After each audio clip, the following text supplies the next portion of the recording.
আজই ডাউনলোড করুন আর এনজয় করুন আপনার পছন্দের শো। আমি আপনার কাছে ক্ষমা চাইছি। একবার শুধু নিজের জায়গাটা বাজিয়ে দেখছিলাম, শক্তপোক্তই আছে। তুমি নিজের জায়গাটা ভুলে গেলে হাত আবার উঠবে সুপর্ণা। আজ একটা শয়তানের শাস্তি হয়েছে। কতগুলো কতগুলো অয়ন্তিকা এইভাবে চারপাশে ঘুরে বেড়াচ্ছে আপনারা জানেন? এই রকম জোদের শাস্তি দিতে গেলে সমস্ত অয়ন্তিকাদের একজোট হতে হবে, এক হতে হবে। বাড়িতে বাবা মা আত্মীয় স্বজন ভাই বোন সবাই অত্যাচারিত মেয়েদের মুখ বন্ধ করে রাখেন। এটা করবেন না, এটা করাই ভুল। অত্যাচারীরা সাহস পেয়ে যায়, ভাবে এইসব অপরাধ করে বহাল তবিয়তে ঘুরে বেড়াতে পারবে না, ভাবে যে লজ্জায় কেউ সামনে আসবে না। এটা করবেন না।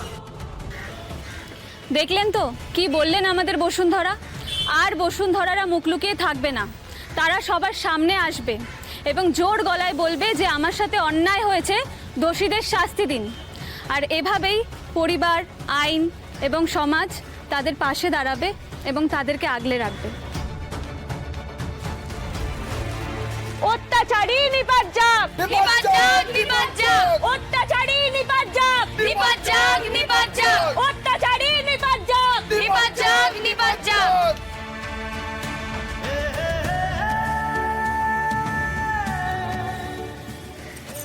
এতদিন শুধু মুখেই বলে গেছি, আজ সত্যিকারের বুঝলাম বন্ধু কাকে বলে।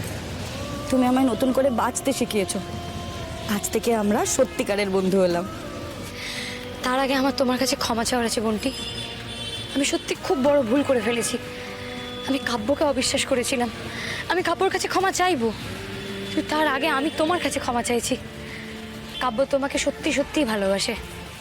তোমরা দুজন একসাথে ভালো থাকো, খুব ভালো থাকো। শোনো না, কাব্যর ব্যাপারে খোঁজ খবর নেওয়ার জন্য আমি তোমায় আজ থেকে অ্যাপয়েন্ট করলাম।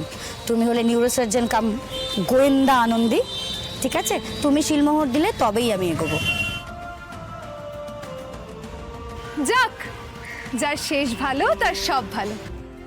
সব যখন ভালোই ভালোই মিটে গেছে, আমি আসি। আসি মানে? আপনি কোথায় যাচ্ছেন?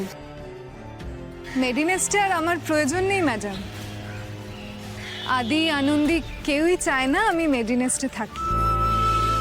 ডক্টর সুপর্ণা, একসাথে কাজ করতে গেলে হয়তো এরকম অ্যাডজাস্টমেন্ট নিয়ে খুঁটিনাটি সমস্যা হয়, মিসআন্ডারস্ট্যান্ডিং তৈরি হয়। দেখুন, আমি আপনার কাছে ক্ষমা চাইছি।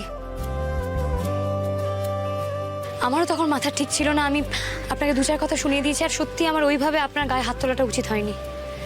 মেডিনেস্টের সত্যি আপনাকে প্রয়োজন। একদমই তাই ডক্টর সুপর্ণা, আমার মনে হয় আপনি থেকে যান। আমাদের মেডিনেস্টের আপনাকে দরকার আছে। আনন্দী আমার গায়ে হাত তোলার পরই আমি ভেবেছিলাম মেডিনেস্টে আর ফিরবো না, কিন্তু শুধুমাত্র অয়ন্তিকার জন্য আমি থেকে গেছিলাম।